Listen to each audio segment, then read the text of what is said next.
జగన్ తన తాజా జిల్లాల పర్యటన అనంతపురం పూర్తి చేసుకుని మదనపల్లి చిత్తూరు జిల్లాలో జరిపినటువంటి సభ సందర్భంగా తన ఎజెండా తేల్చి చెప్పేశాడు. ఒకటి, నా వల్ల మంచి జరిగితేనే ఓటు అన్నది ఇది రెగ్యులర్గా మాట్లాడే మాట. వాలంటీర్ కావాలంటే వైసీపీకి ఓటేయండి, వాలంటీర్ వద్దనుకుంటే వదిలేసేయండి. అంటే వాలంటీర్ని ఎజెండాగా తీసుకొచ్చారు.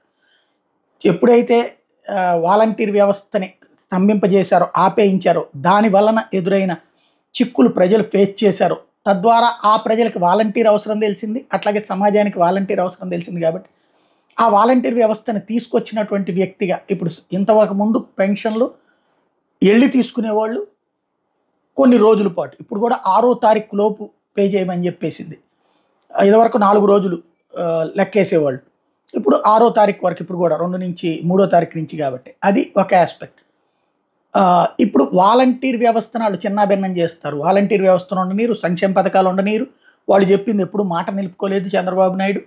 కాబట్టి ఇప్పుడు ఒక ఎజెండా వచ్చేసింది. వాలంటీర్ కావాలంటే వైసీపీకి వేయండి, సంక్షేమ పథకాలు కావాలంటే వైసీపీకి వేయండి. ఎంతకంటే ఎక్కువ ఇస్తామని నమ్మద్దు. ఇదిగో 3 సెంట్లు భూమి ఇస్తానని 2014 చెప్పారు, ఇవ్వలేదు. రుణమాఫీ చేస్తున్నారు, చేయలేదు. డ్వాక్రా రుణమాఫీ అన్నారు, చేయలేదు. నేనైతే ఇట్లా చేశాను, నేనైతే మీకు వేసాను, ఈ లెక్కలే చెప్పుకుంటూ ముందుకు సాగుతున్నారు.